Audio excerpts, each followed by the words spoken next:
Bismillahirrahmanirrahim. Assalamualaikum warahmatullahi wabarakatuh. Perkenalkan, nama saya Febrianti dari kelas 28B, mahasiswa Universitas Negeri Makassar, Fakultas Ilmu Pendidikan, Program Studi Pendidikan Guru Sekolah Dasar.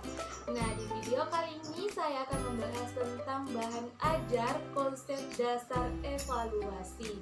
Nah, berbicara tentang evaluasi, mungkin dari telinga teman-teman tidak asing lagi mengenai evaluasi, baik itu berupa teks, pengukuran, bahkan penilaian.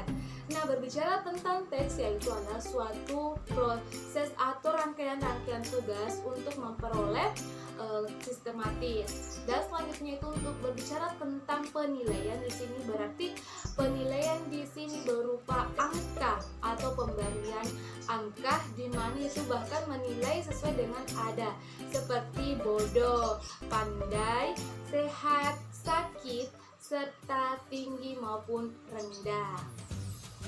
Dan pengukuran itu sendiri juga berarti tentang pemberian angka-angka. Dan selanjutnya kita dapat menarik kesimpulan bahwa evaluasi itu sendiri merupakan mencari, menggambarkan, memperoleh, serta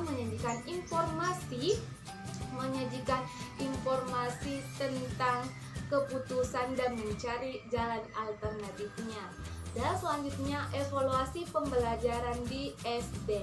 Nah, di sini berarti penafsiran tentang pembelajaran siswa, bagaimana kemajuan siswa di SD, tentang tujuan atau nilai-nilai sesuai dengan kurikulum serta proses pembelajaran yang ada dalam sekolah tersebut. Kita masuk di jenis-jenis evaluasi. Di jenis-jenis evaluasi di sini terdiri dari beberapa. Yang pertama ada evaluasi formatif. Nah, evaluasi formatif di sini berarti tentang pemberian nilai atau untuk mengetahui belajar siswa. Di mana formatif di sini berupa UTS, ujian harian, bahkan ujian setelah proses pembelajaran berlangsung. Dan selanjutnya kita masuk di evaluasi sumatif. Nah, evaluasi sumatif di sini adalah pemberian angka yang dilakukan oleh guru setelah satu semester berlalu. Dan selanjutnya kita masuk di dalam evaluasi penempatan.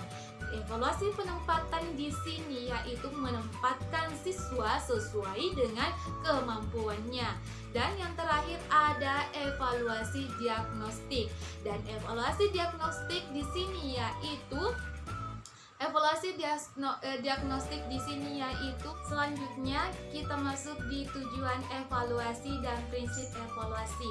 Nah, tujuan yang pertama untuk evaluasi itu ada formatif. Di sini merupakan umpan balik guru sebagai dasar bahan untuk mengetahui keberhasilan pembelajarannya. Dan yang kedua ada sumatif. Sumatif di sini sebagai bahan seorang guru mengetahui bagaimana keberhasilan belajar atau penguasaan materi terhadap siswa. Nah, selanjutnya kita masuk di diagnostik. Diagnostik di sini yaitu untuk mengetahui latar belakang siswa tentang ketidakberhasilan terhadap proses pembelajaran yang sedang berlangsung. Dan yang terakhir adalah seleksi atau penempatan. Seleksi atau penempatan di sini yaitu tentang bagaimana keberhasilan siswa belajar dan menempatkan sesuai dengan minat dan bakatnya. Dan selanjutnya kita masuk di prinsip-prinsip evaluasi. Nah, di prinsip pertama yaitu ada continue. Continue di sini artinya bahwa evaluasi ini tidak secara insidental. Dan yang kedua ada kooperatif. Kooperatif artinya di sini dilakukan secara bersama-sama, di mana evaluasi ini tidak bisa dilakukan secara sendiri-sendiri. Dan selanjutnya kita masuk di adil dan subjektif atau objektif. Adil dan objektif.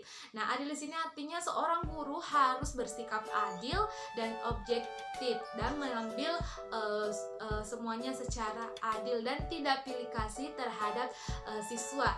Dan selanjutnya kita masuk di praktis atau prinsip yang terakhir, di mana di sini dilakukan secara sederhana menggunakan bahasa yang sederhana agar mudah dipahami oleh siswa tersebut.